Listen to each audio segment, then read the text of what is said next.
Good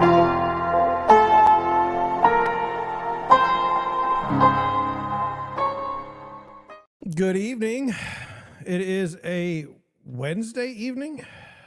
That's what my computer says. It's March 8th, 2023. I'm John Schenk, your host tonight on the Deerwood Realty live stream. Who's John Schenk? Well, that's me. We just went over this. Anyway, I'm the founder and managing broker of a small residential real estate firm here in St. Louis, Missouri, known as Deerwood Realty. We focus mainly on helping buyers buy homes and sellers selling theirs. At night, I do the live stream, the Deerwood Realty live stream.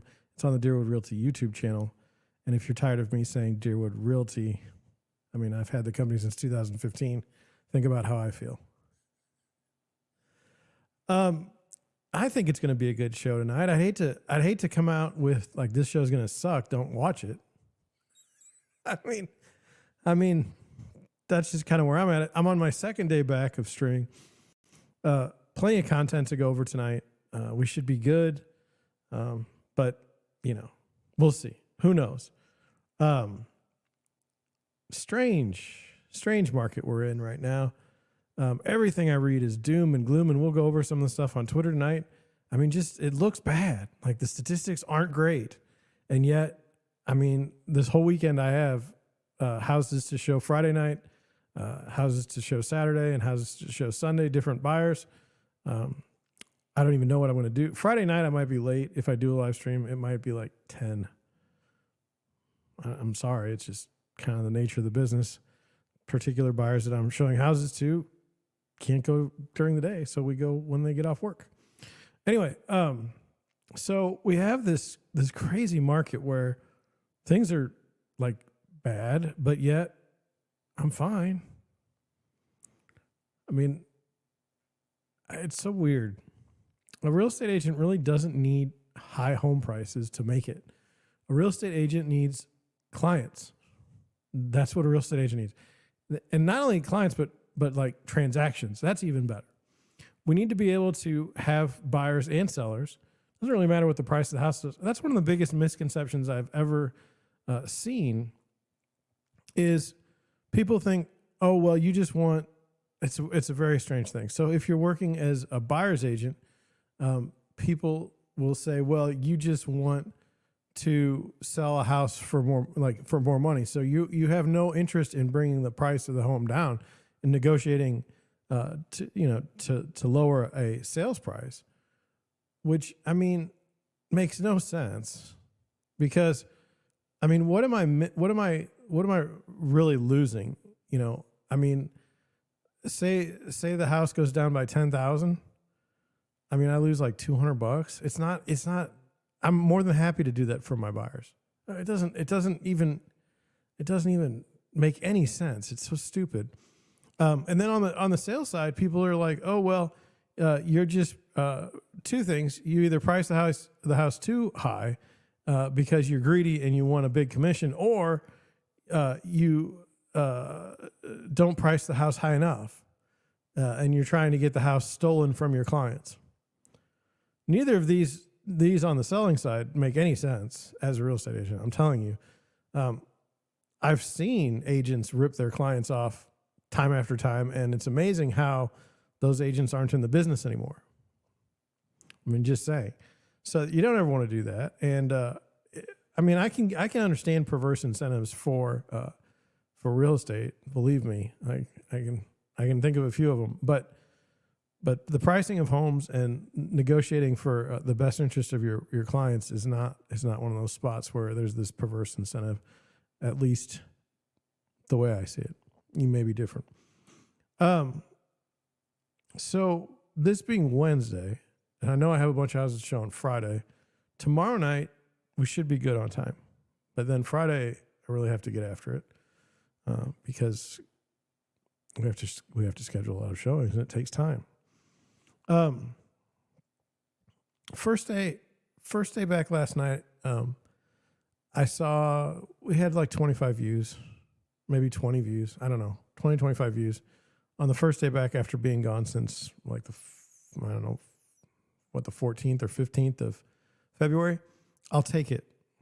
And thank you to everyone who, remembered my show still exists after the great computer debacle. I appreciate it. I'm hopeful that you, if you're not already subscribed, if you would please do that. You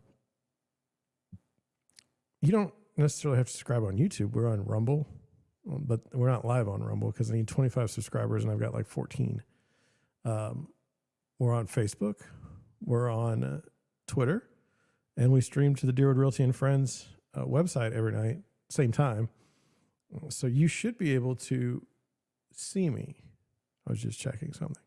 You can find me. But, it'd be good to have good viewership numbers, like real good. But we take what we can get. Anyway, the show tonight, we got Bobcats. We've got gambling.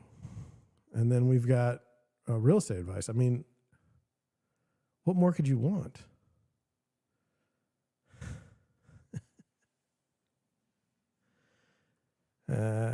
So I guess, I don't know, tonight, maybe it's going to be a brief show. Maybe I'm not going to be on it all. I'll be completely upfront with you. I don't know how people do like multi-hour live streams. I just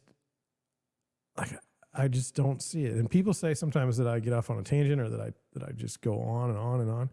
But that's for an hour. It's not for 3. So I don't know. Anyway, I promised you a Bobcat story. Let's get into it now. I have to do some things. I'm sorry.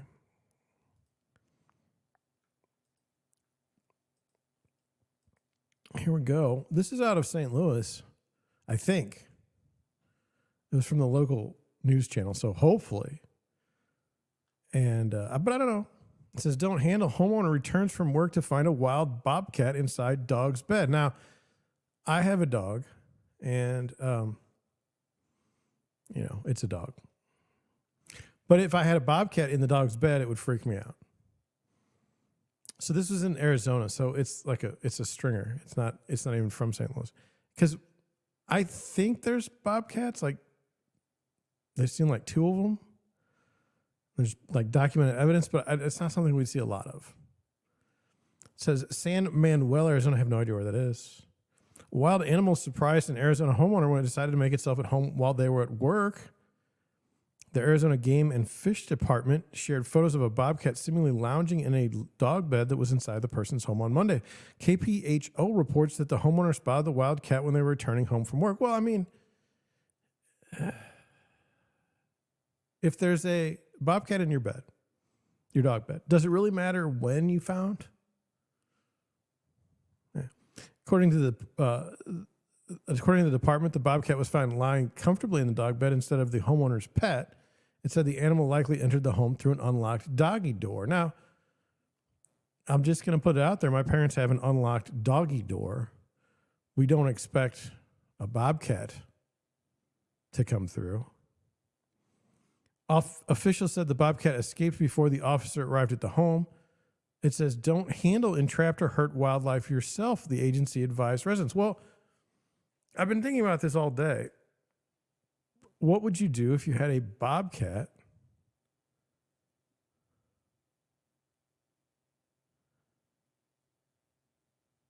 What would you do if you had a bobcat in your house? It says, the department also posted on Twitter that the homeowner's dog was found the next day injured and was treated at a local veterinary center. The family asked you to show your support on Instagram at Squeakers2023. I don't think I can pull up Instagram right now. I with my new computer I could, but I don't think I can. Let me see.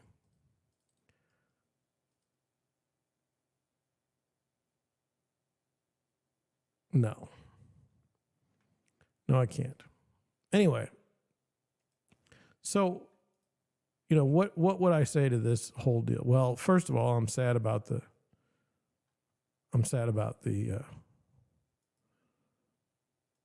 bobcat. I mean, it's got to be kind of scary to, you're a bobcat and you're doing your bobcat things. I don't know what that is. But you're like, hey, Oh, look, there's like a little door here. I'll go through it. And then look, there's a bed over there. I'll hang out in it. Or do you think it was like a vengeful bobcat? Do you think it like attacked the dog and then was like, I'm taking over your home. Don't you dare come back here? Like a squatter situation? So what would I do if there was a bobcat in my house? I would leave.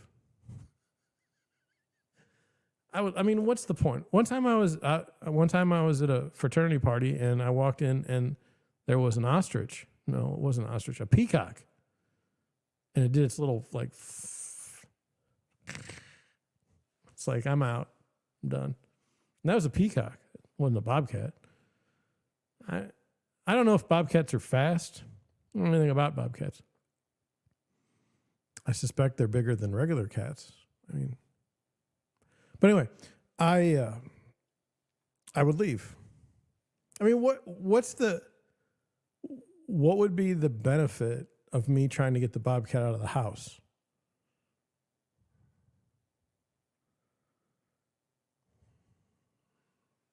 Just saying. Bobcat house, scary. I don't know. Blame it on global warming. Climate change, sorry. We changed the narrative in my lifetime. Well, let's go on from that. Here's something for you. Thought this was interesting as well. WWE in talks with state gambling regulators to legalize betting on scripted match results. Now, look, from a, what do they call it? Like an 80-foot view, or just looking over the top of this seems really, preposterous and absolutely ridiculous. But maybe this will work out. It says WWE is in talks with state gambling regulators in Colorado and Michigan to legalize betting on high-profile matches, according to people familiar with the matter. WWE is working with accounting firm Ernst & Young to secure scripted match results in hopes it will convince regulators there's no chance of results leaking to the public, said the people, who asked not to be named because the discussions are private. But it leaked to, like, CNBC? Accounting firms PricewaterhouseCoopers and Ernst & Young have historically worked with award shows, including the Academy Awards and the Emmys, to keep results a secret.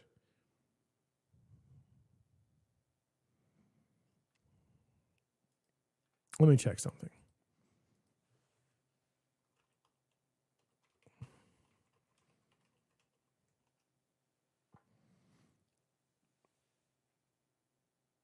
The SEC government, SEC.gov, first headline, Ernst & Young to pay $100 million penalty for employees cheating on CPA ethics exams and misleading investigation.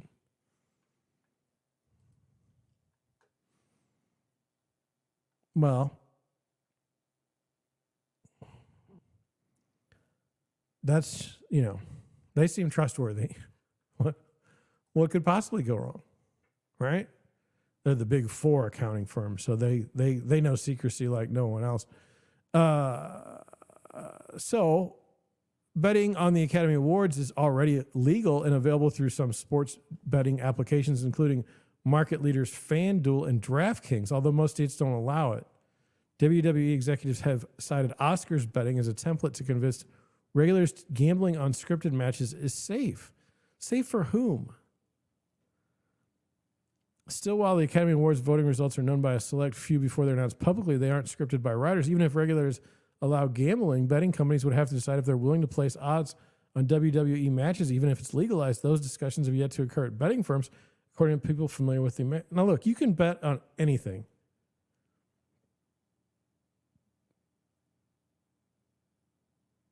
I mean, seriously. It's the legalized betting that's a little dicey. It said a WWE spokesperson declined to comment. Well, I mean, a spokesperson for Ernst & Young couldn't immediately be reached for comment. They can't say no if you can't find them.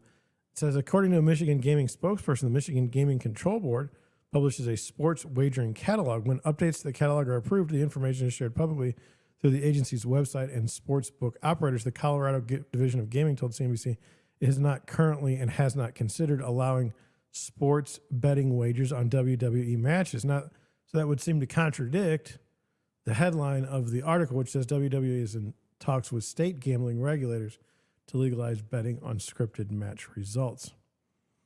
It says, under lock and key, if the WWE succeeds in its bid to legalize gambling on matches, it could open the door for legalized betting on other guarded, secret scripted events, such as future character deaths in TV series.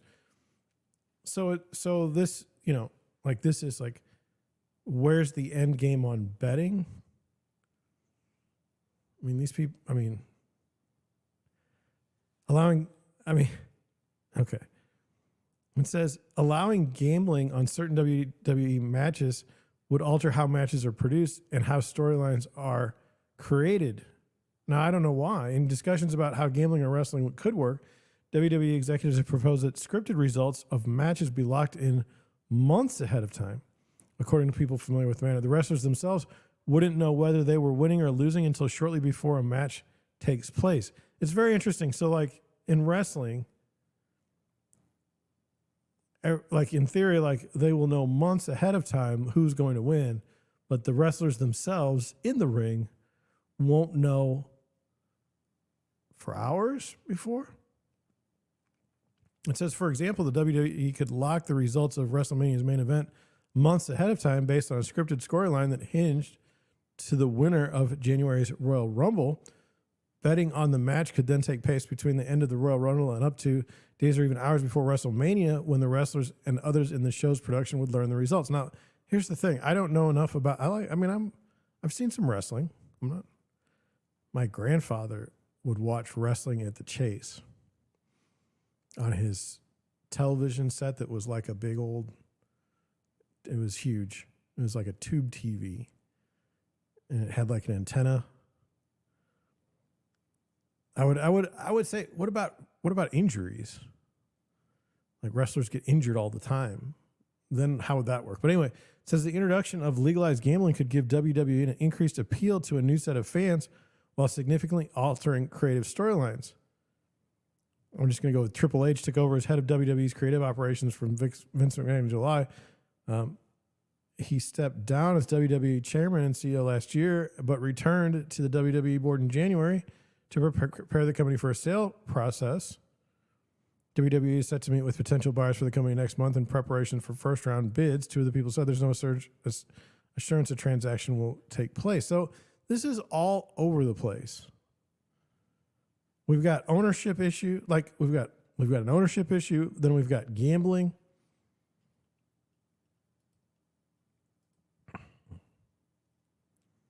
You can bet on anything. Like that. Here's what I don't understand. Like, we already have, like, even when gambling wasn't legal, we had gambling. I don't see.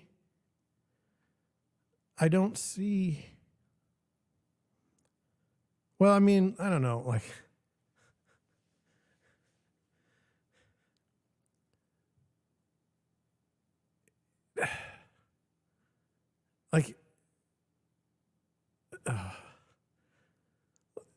you could bet on like Evel Knievel jumping that horrid Snake River I don't know, someplace in Montana or something. I mean, you already know the outcome. But maybe, just maybe, he'll make it this time. He's not. He's not going to make it because he's dead. And I'm not happy that Evel Knievel's dead. I'm just saying,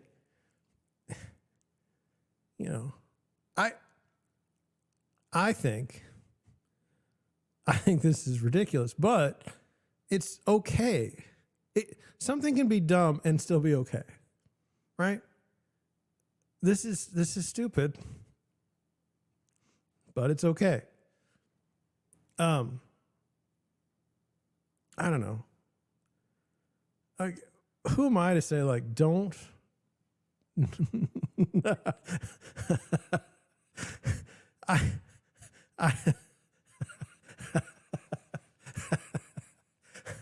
I always believe that, like, I don't know. I don't want to go. I don't want to. I'm just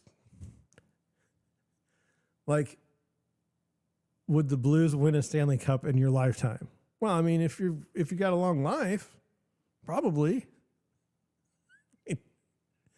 Now, when that was problematic. When's the last time the Cardinals been in the World Series? You could bet on, like, are the Rams coming back to St. Louis? That was scripted. Even when the Rams were in the Super Bowl against the Patriots at one time, that was scripted. No question about it. They just decided to not. They decided to not call holding penalties on the Patriots when they were just grabbing our receivers. Whatever. Still haven't gotten over that one. I don't know.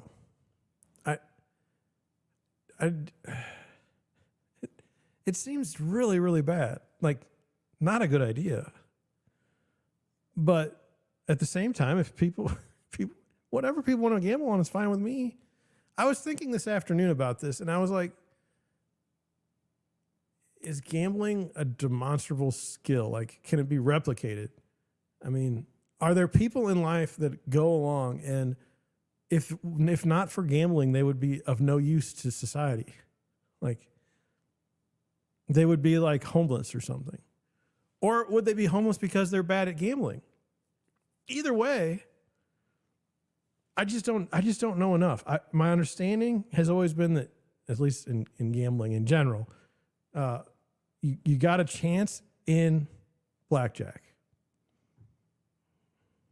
It's what I mean, it's not a great chance, but people still do. I mean, if it's fun, it's just over the course of my lifetime, we had wrestling at the Chase. Okay, my grandfather was convinced that they were really wrestling. Okay, and then you had Geraldo, right? Geraldo got he's like, wrestling's fake, and this wrestler slapped him. Like, we were debating whether or not wrestling was fake just like 20 years ago. And now, one of the most bizarre things, the Andy Kaufman thing, Jerry Lawler, just mind-blowing. What about, what if we bet on if Andy Kaufman's coming back? I don't know. It's problematic. But, yeah. Well, that's that. Moving on. Let's talk about something that's not so great. Let's see if I got it on the computer here. Let me go here. Yes, right here. I hate that one right there. This is a little summary I have on the website of the 30-year fixed rate, currently at 7.05%, up 2 basis points from yesterday. Been thinking a lot about like cheap money, and is it a good thing or is it a bad thing?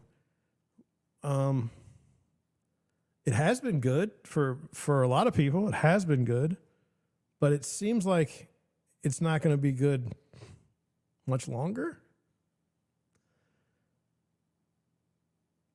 I mean, 7% on a mortgage in my lifetime, not great. Of course, I was born in 1977, so the 80s were stupid with inflation, but don't confuse. I don't want to confuse mortgage rates with inflation. Okay, let's say that affordability and inflation on housing is not great, and it's really bad. I mean, if you're a young couple and you're looking for a starter home, and the best you can do is like $220 in St. Louis for like a decent place where you don't have to worry about being shot, you don't have to worry about too much crime, but you're still not going to be in the best part of town. That's not good. That's not good. Now, I'm not calling for, a government mandate on affordable housing. We know what that's code word for. It's code word for developers making bank. And so anyway, it's not coming down. I don't see the rates just dramatically going down. You'll see articles now coming up that says that mortgage applications are down, but I mean, it's a mess. We've really got a problem here. I've gotten past the point of this is not good, and I've moved on to like, what will the government do to paper over this problem? Will they have some sort of, because I mean, I'm going to sell a house to buyers, for the next couple months. Somebody's going to get caught at the top. And then what are they going to do? Just eat it? When's the last time the government let anybody eat anything? I mean, they bail everybody out, so that you're not going to bail out half the population? We paid people not to go to work. I mean, I just feel like there's a strong likelihood that some sort of weird program is going to come out and it'll fix everything. And I don't know. That's my idea. That's my thought. High interest rates, not good. Moving on to tweets. As you know, I've been wanting to get a used car now since July. And it is March. And I just refuse to pay money for a used car. $20,000 for a used car that's 10 years old is just ridiculous. Okay, I don't care. I mean, you can disagree with me. I'm just telling you my thoughts. This tweet here, it says,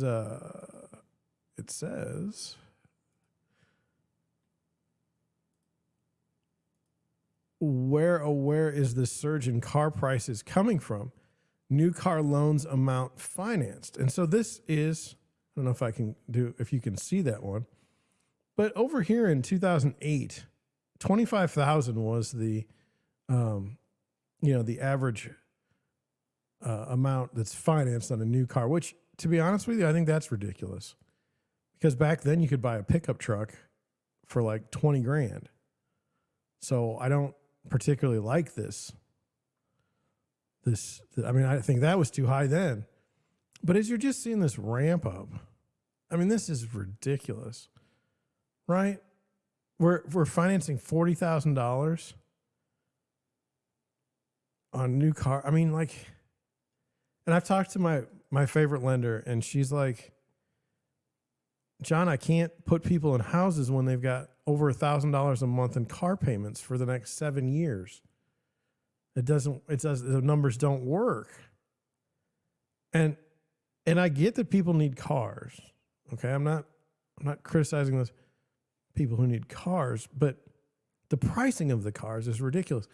The smart move, my grandfather, his approach was this. He's like, mechanics don't know what the hell they're doing, and it's better that I just buy a new car every 3 years. And that's what he did his entire life. Thought nothing of it. He's like, I don't even want a mechanic to touch my car. They're just terrible. I've always been the opposite. I've always said, like, if you get a good car, not a lot of rust or any, and you find a good mechanic, you've got something. But I don't even think my grandfather would laugh if you said that if you said a pickup truck was $80,000, he would lose his mind. Things have gotten weird, and we're living it. And what I wanted to say, I'm gonna put it back here. Watch this, okay? I was walking the other day, and I was like, the issue that I'm seeing is we're looking for this one moment that said, not the same grandfather. No, that's right. We're looking for this moment where we can definitively say, look, now everything is just a mess. Like, this is the moment. Like, we're looking for like when Bear Stearns the last time went under, after Jim Cramer was like, this is a buy, this is a value stock. We're we're looking for this one moment where everything just falls apart. And then people like myself can say, here it is. Like, here's the moment.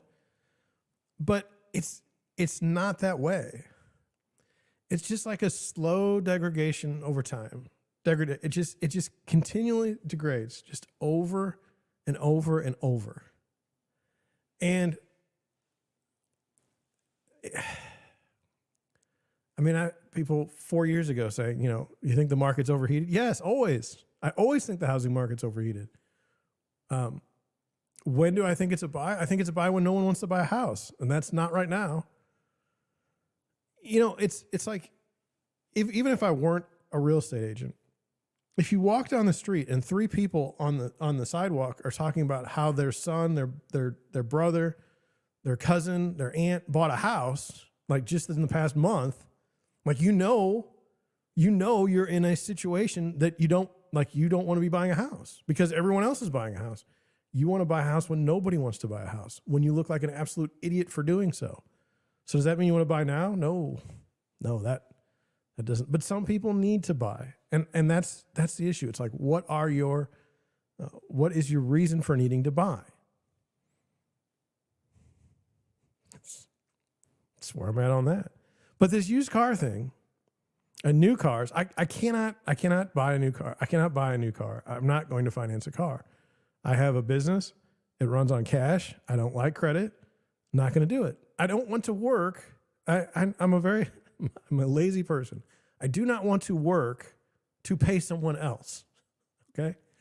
I don't like that. That doesn't make any sense to me. It never has made any sense to me. And you could say, well, it's cheap. It's okay because you're not paying that much interest. 7% interest for a house over 30 years is a significant amount of money in interest. Look it up. Okay? Just look at the table. Same goes with why, and then the car thing is even more astounding to me. A car has historically been a depreciating asset, okay? And so you're going to buy a car and you're going to finance it, and you're financing it at the purchase rate while the car is losing value as you drive it. I mean, that's just like, we don't need to teach financial literacy. I mean, this is just, to me, common sense. I don't know. Next tweet, let me get to it. Let me get to the right thing here. There we go. We did it right tonight. It says, I like this one. It says, warning, the money supply is officially contracting. This has only happened 4 previous times in the past 150 years, each time a depression with double-digit unemployment rates followed. And so here's a chart. Now, it's not as bad as 1930. That's not too bad. I mean, he goes on to say, contracting money supply plus inflation is a nasty combination. This is absolutely right. This is what happened in Japan in the 80s or 90s. Sorry, I missed my decade. Because it means there are fewer dollars floating around in the system to pay for higher prices. At some point, the system breaks and a deflationary crash occurs. This is exactly what happened in the Depression of 1921, not the Great Depression. This occurred after World War I and the Spanish flu, where there were years of high inflation, money supply growth, and then wham, 11% deflation and the unemployment rate skyrocketed. All it took was a negative 2% contraction in the money supply in 1921 to cause that deflationary depression, and we're already at a negative 2% contraction today in 2023, suggesting that the resilience of our economy and the current inflation might not be as strong as people think. I don't know about you. I don't hear a lot of people telling me that the economy is great. But again, what difference does it make, right? I mean, I don't know. Like, look at gas prices. Gas prices are up right now. Is that someone's fault? Is it no one's fault? It's hard to figure out. So it says, of course, there's still lots of money floating around in the financial system in 2023. Money supply, or M2, is about 35% higher today than it was pre-pandemic. It went from 15 trillion to 21 trillion. But historical record is clear. Depressions, deflation don't need a linear decrease in money supply to occur. It just needs to be a little bit, 2 to 4% contraction year over year, and then the problems occur. It says lots of people seem to think that this inflation will last forever, like the one in the 1970s. But remember, the 1970s inflation was bad because money supply kept growing. It never contracted, which is why we had a decade of inflation. Now it's very different. Now that the Fed is doing quantitative tightening, this quantitative tightening is what's causing the money supply to contract in 2023. Everyone's focused on rate hikes, but the QT, quantitative tightening, money supply, they should be paying attention to. Because if quantitative tightening continues at its current pace, the money supply will be contracted by more, just as all these big recession warnings are piling up and just as inflation continues to be a problem. That's how you get a system meltdown and a deflationary depression. But of course, a deflationary depression in 2023, 2024 is not a guarantee. The government will, of course, see what's happening and might attempt to print money again, send stimulus checks, and reignite inflation in the economy. Yes, that's what I see happening. They're not going to let this blow up. No. That's not gonna. They're not. I mean, and even if it does get blown up, it's not going to be announced that way. History also shows that wars are periods where money supply grows a lot, just like during World War I and during World War II. If the U.S. were to get into a war, the money supply would grow again and inflation would last longer. It says, to summarize this tweet thread, the money supply is contracting in early 2023. Each time this happened before, depression was the result. Stubbornly high inflation has made many blind to this risk factor, and there's a high chance the Fed tightens and causes a recession. Yes, if history repeats itself, we could be in a deflationary depression. Prices of a lot of things would go down. Houses, rent, commodities, maybe even wages. Unemployment rate would likely skyrocket, maybe to as high as 10%. But the government could also step in and save the day. More money printing, like what happened during the pandemic, which would increase money supply growth and sustain inflation. A war would also be a situation where money supply growth and inflation would increase. Yes, I see it most likely that the Fed has a choice to make: destroy the economy or contend with terrible inflation. And they're simply going to say, terrible inflation. I think this. Because when you force people to lose their jobs, they tend to get pissed. I mean, complaining about $8 a dozen eggs, or like today, I went to a restaurant, 2 people, $45, and it wasn't that great. I mean, we weren't at the best restaurant in St. Louis. It seems like a lot for 2 people. Didn't have appetizers. But anyway, that's just me. I'm not cheap so much as, God, things just get more expensive. So this is the Peter Schiff thought. If you can only fight one thing, if it's going to be inflation or, a terrible recession, pretend you're going to fight pretend you're going to fight for the inflation. And then when it turns out that the recession is coming, start printing money again and go ahead and go with inflation. I don't know. Not a good situation. George Gammon, this was an interesting one. It says real estate might be in a bubble. This is the Case-Shiller Home Price Index versus the CPI.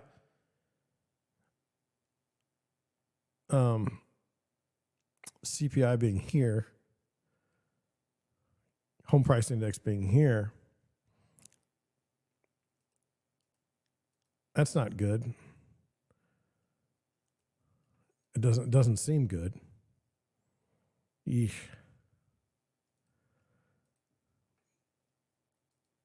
This is Charlie Bolello. 7.1% of U.S. homes are worth at least $1 million, down from a peak of 8.6% in June of 2022, but still much higher than 4.2% in January 2020. So between 2020 at 4.2% and right now we're at 7.1%, homes worth at least $1 million. Assuming 20% down, the average monthly mortgage payment on a $1 million home in January 2020 was $3,655 a month. Monthly mortgage payment on $1 million home today is $5,135 a month. One more thing, home prices are up 40% since January of 2020. So 1 million home back then is worth 1.4 million today. That pushes up the monthly mortgage payment to $7,190, nearly double the payment for the same $1 million home from January of 2020. Now, I don't have any $1 million clients. The most I have is like 800. And they're not, I don't have a lot of those. I've had like 3. And like they don't think the way I think on things, but they still watch their money. They're probably not financing. But I mean, it seems unreasonable that house prices would be up 40% since 2020. And it's really like, look, I mean, real estate is local. I can show you places in St. Louis where things have like almost doubled in price since 2020.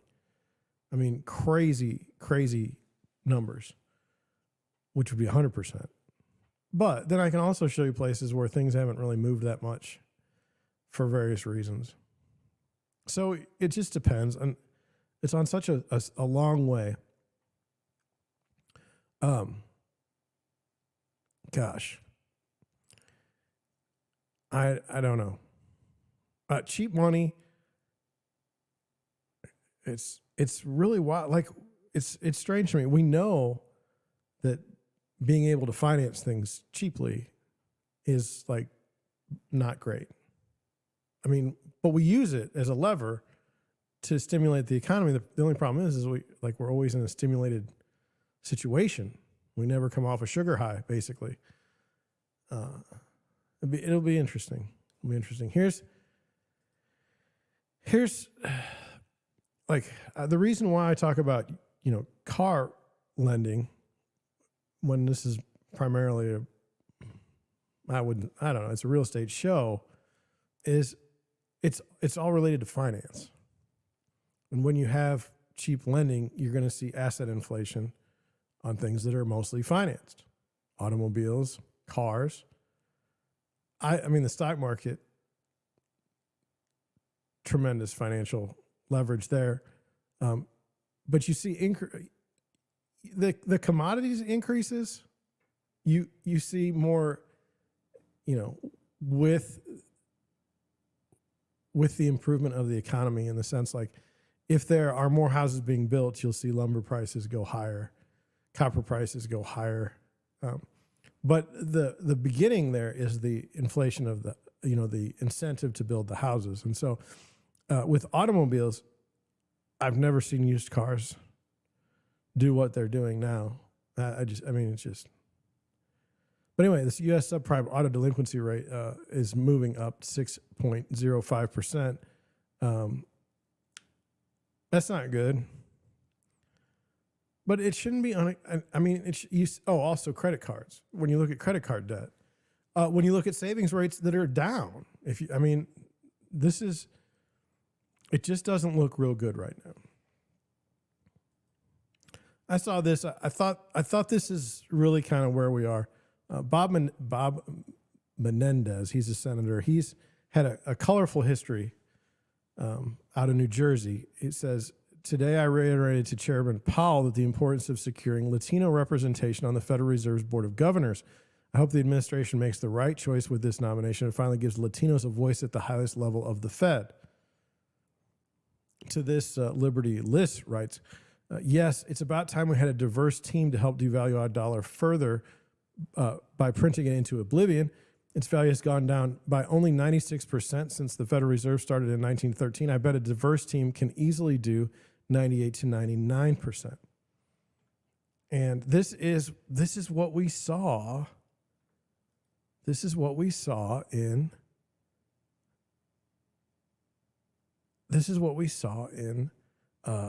2007, 2006. I remember seeing Barney Frank screaming about how we needed to have more mortgages for underserved populations. And I have no problem with that general thought, but you're missing you're missing it. The problem is not Latino representation on the Fed. Like, that's not the number one issue right now, in my opinion. I mean, I don't know. It was a sham anyway. When they were up there speaking, Elizabeth Warren saying, what are you going to do with 2 million people out of work? It's going to be more than 2 million. And then the other guy, Kennedy, was like, it's going to be 10%. He's like, it might be. It's not good. It's not good. The people are looking through at the wrong things here.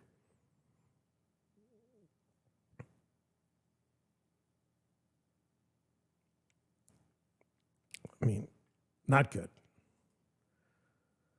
Finally, there's this. It says this is from Steve Burns. It says the U.S., I don't know. Steve Burns from, Jack Next Door, but you know what? It seemed to fit what I was looking at. It says the U.S. two-year Treasury bond is at 5% yield. The last time it was this high was 2007 and 2008, just before the great financial crisis.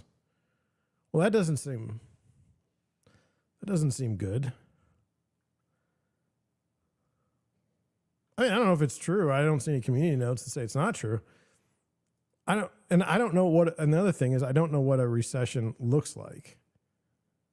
I mean, how many, here's where I start. How many workers are on the government payroll? Okay. Do you think that the government's going to not pay these people?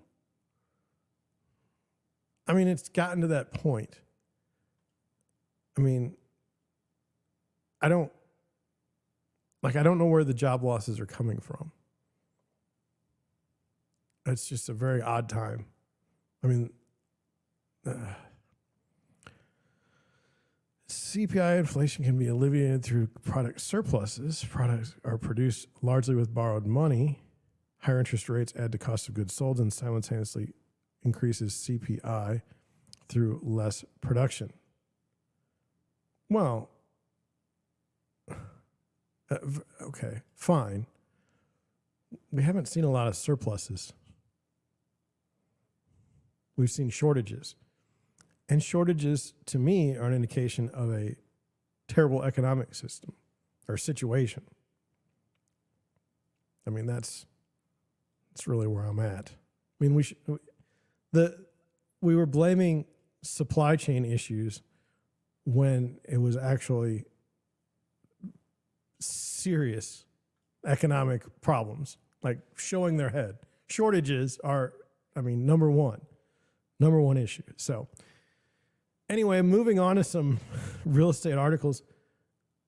I thought this was kind of, and I'm on Realtor.com both times. I'm sorry, and you can see the theme here. Look, if you're a blog writer, if you're wanting to write, for SEO, I don't know if it's dead anymore or not, but when it's like 5 factors to consider, okay, and this is probably the number one real estate site besides Zillow in the world, and then you've got 5 key strategies for home buyers negotiating with tough sellers. If you're going to write a blog, maybe you should write it like 5 of this or 5 of that. We used to have 10, but I think people's attention spans are going down, so I think we're down to 5. Pretty soon it'll be like 1. But here we go. When is it the best time to sell your house? 5 factors to consider. Now, look, I as an agent, okay, I can tell you when it's time to sell your house. It's when you want to. That's all you need. That's all you need to know. When you feel like the time is right to sell your house, you should sell it. There's no more goes into it than that. But let's read the article and find out what they say. It says timing makes a huge difference in terms of selling your home quickly and for the most cash.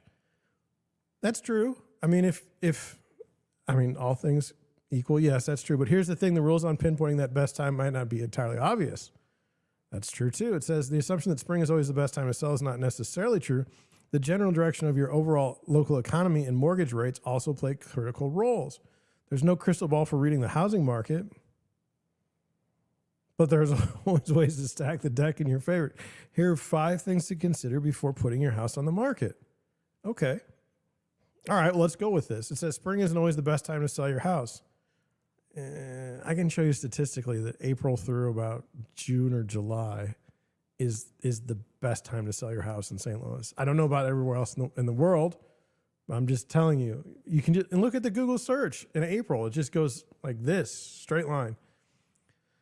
It says, though conventional wisdom maintains the spring home buying season, April to June is the best time to sell. That's not always the case. In fact, one recent study even found that the sellers typically net more above asking price during the months of December, January, February, and March than they do through June through November. Surprised? Yes. Because I go show houses in those months as well, and the inventory is terrible. One reason might be that the spring home buying season generally means you'll have more competition for other home sellers. It's true, but that's true except for the fact that the people that are banking on the spring have waited and they've got their house perfectly ready to go. And that may require you to price your home more aggressively in order to attract buyers. Seriously? Like right now in St. Louis? No.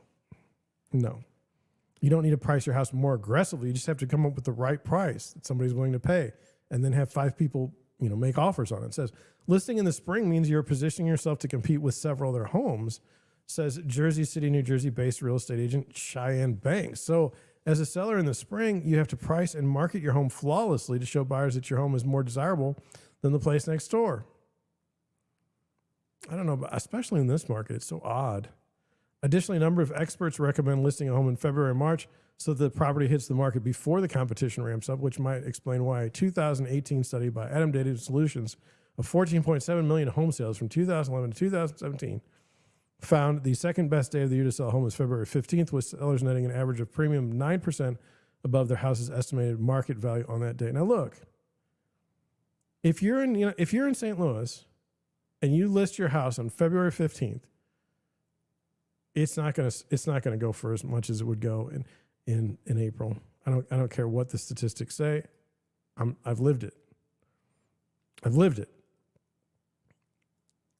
I mean, the only houses that come available in January and February are estates or corporate moves. The inventory is terrible. It says winter is also a hot time of year for people relocating for their jobs. One of the biggest months for corporate relocation is January to February, so those buyers who need to move quickly are out in full force looking for new homes. I agree, but it's just not the same. Like, we're going into the busy market. Now, what always happens to me every year is I got nothing until about May. And then things will go crazy. Actually, last year, it wasn't even until July. And then I got crazy busy from July to, maybe last month. So that was strange. It doesn't normally happen.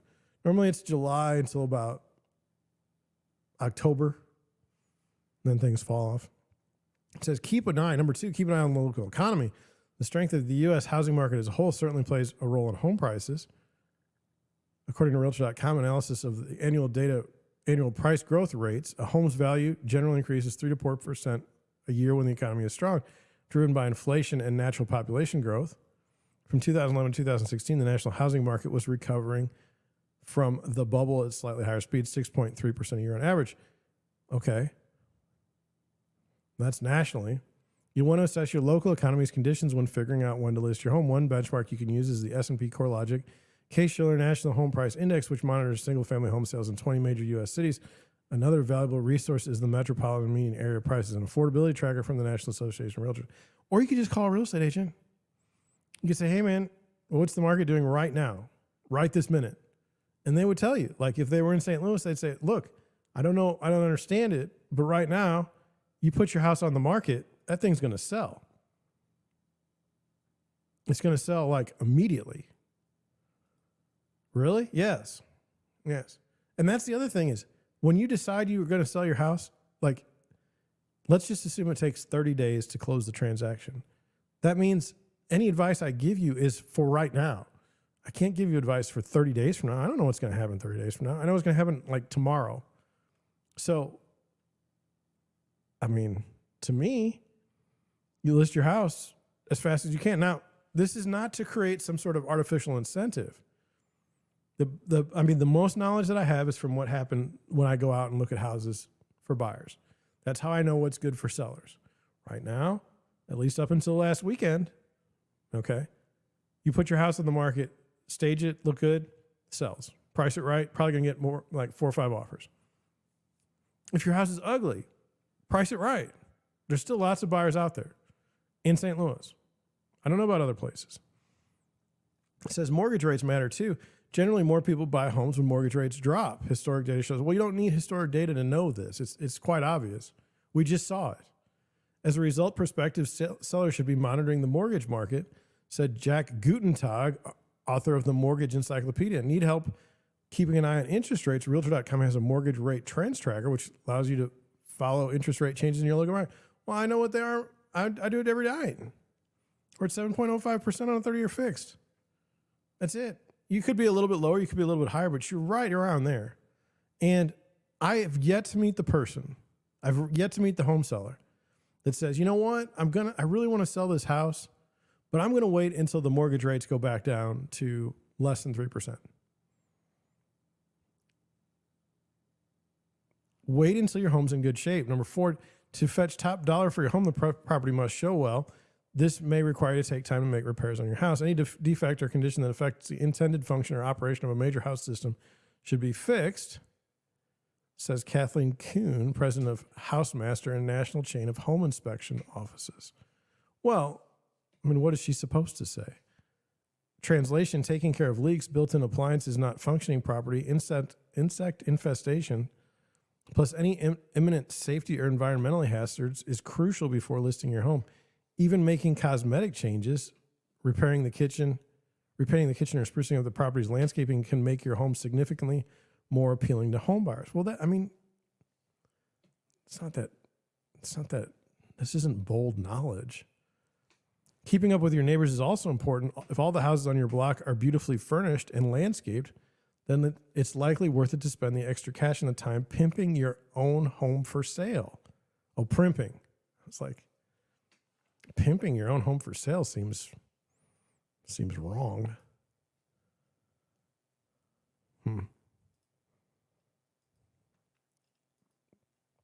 I don't know. This seems to me to be like, just talk to a real estate agent that has some sort of knowledge. Your personal preparedness is a priority too, yet no amount of timing should eclipse what time is right for you personally, professionally, otherwise. Are you ready to move on or up into bigger digs? You're going to have a tough time doing that right now. Bigger digs. Though most experts advise you to live in your home at least 10 years, there are circumstances where it just makes sense to sell. Many homeowners sell when they change jobs or when their children switch schools or when the kids fly the coop and the parents are ready to downsize. So take stock of your own situation when deciding whether or not. You could have put that as number 1. I could have done this article in 1 sentence, I think. So the question, when do you sell? Let's see what the question was again. What's the best time to sell your house? It's when you want to. That's the best time. There. Last article of the night. It's getting late, 10:30. Past my bedtime. Still getting used to the new buttons on the computer. Here we go. 5 key strategies for home buyers negotiating with tough sellers. Now, I'll preface this article. All right. There's different kinds of tough sellers. And in this market, currently, you're going to have tough sellers because they've been told for the past, 3 years that they should list their house for whatever, and they'll probably get it. And all their friends are talking to them every day about how they got so much extra for their home over asking. So you're going to have, tough sellers. I mean, that's just the way it is. However, the way I look at it is this. You go into the negotiation knowing that you're as a buyer right now, you're not in a good situation. But you have to understand, like, as long as you have the contract set up right, as a buyer, you're somewhat protected. I mean, if the house doesn't appraise and you've got an appraisal rider, you're out if you want to be. If you have an inspection and the things aren't to your liking or just it's something's material and you just feel like you need to get out, you're out. I mean, that's why you have those protections in the contract anyway. And that's why even during the most, even during the most crazy times in the real estate market, I always tell my buyers that they need to get an inspection. Appraisal writer's hard to get in this market. But anyway, there's things like I had a seller recently that was not a good person, just in general. I was representing the buyer in the transaction, and they were just, that you could tell their lives were chaos and that they were a mess and that their agent was not the problem. They were the problem. Their agent was totally fine. Their agent was doing the best they could under difficult situations. The seller themselves was just a horrible person. Like, that's all there is to it. So, I mean, you should take in, if you have signs of that in the beginning, it's not going to get any better during the transaction. Anyway, let's get going. It says, I must break you, even Ivan Drago told Rocky Balboa in Rocky 4, which I don't know when that came out, but I'm going to look. I think this is a dated reference. Because, of course, that guy was a Russian, and that was when it mattered. Rocky 4 came out in 1985. I mean, I thought it was a dated reference, and I'm, 40 years old.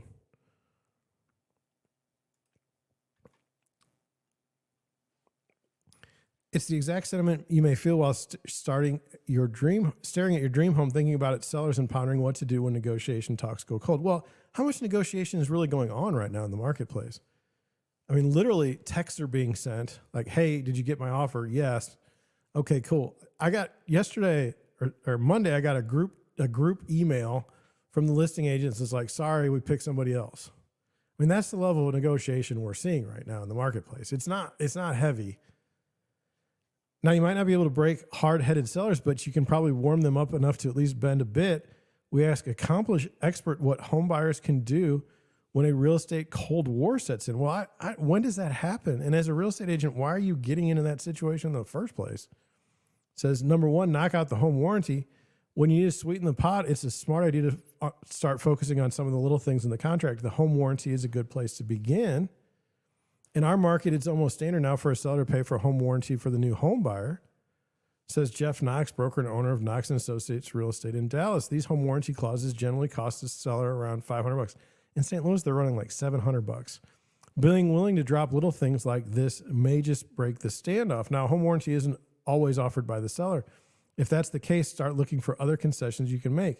If a home inspection comes back with suggested repairs, be willing to scratch a few of the minor items off that repair list. This will show goodwill and a friendly attitude of trying to make the deal close, Knox says. Now, look, I can tell if someone's serious or not. On the listing side, I can tell if someone's serious or not about their intention to purchase a house by what they send over in their buyer's inspection report.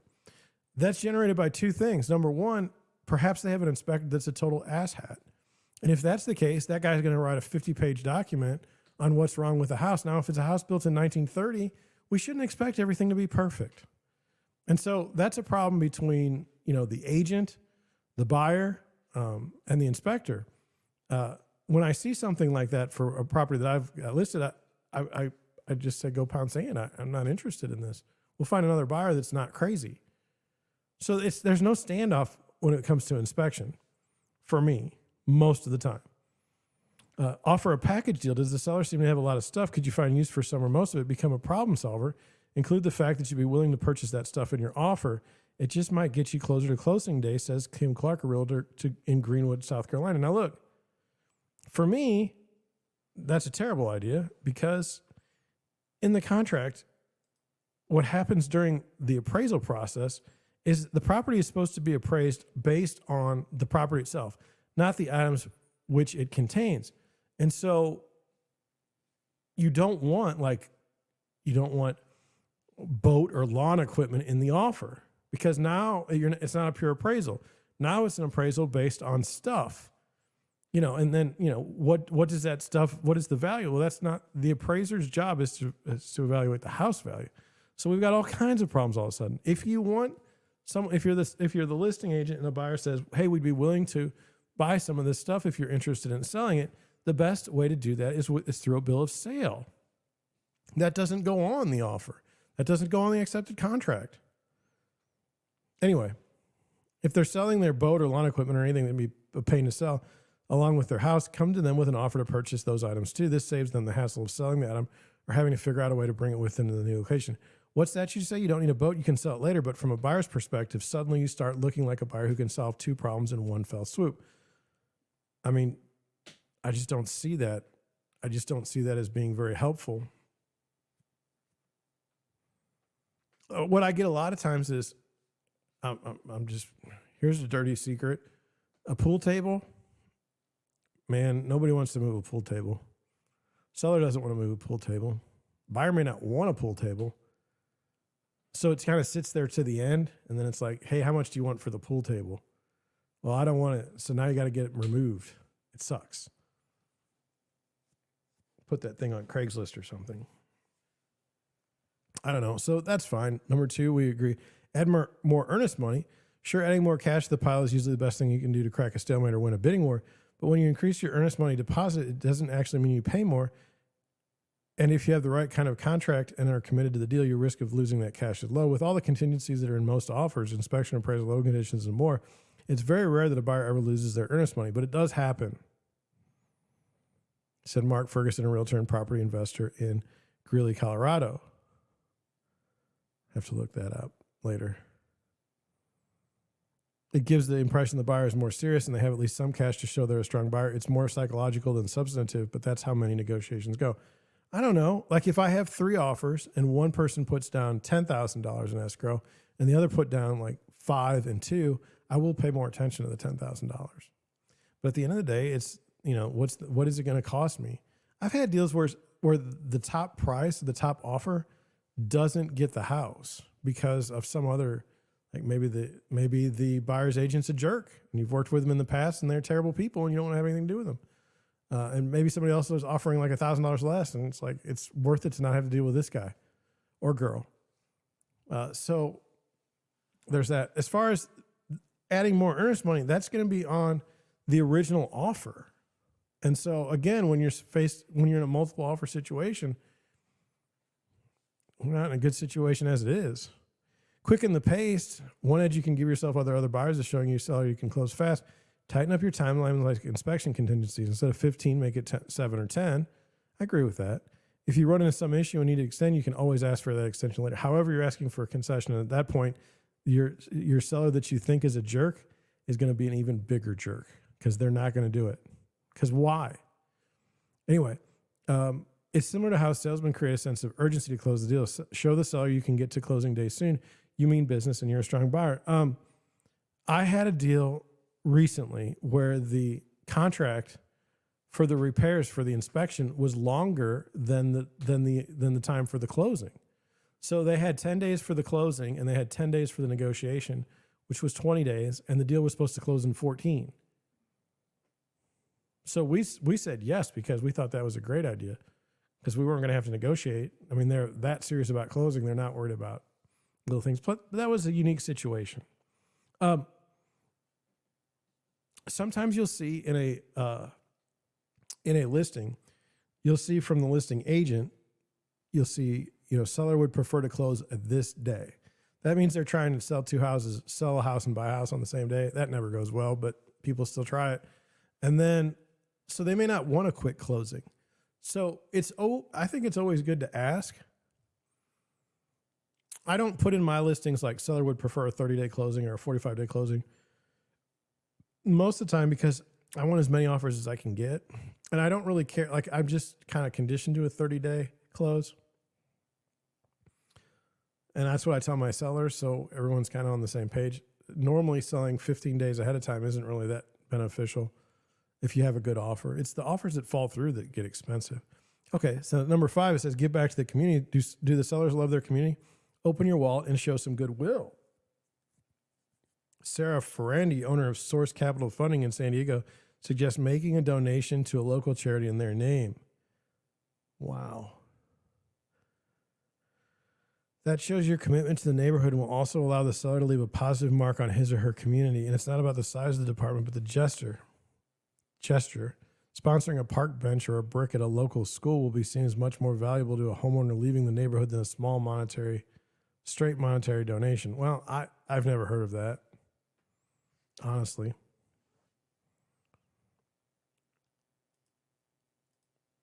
It's also, you also have to be kind of careful with that because you don't know why your seller's leaving.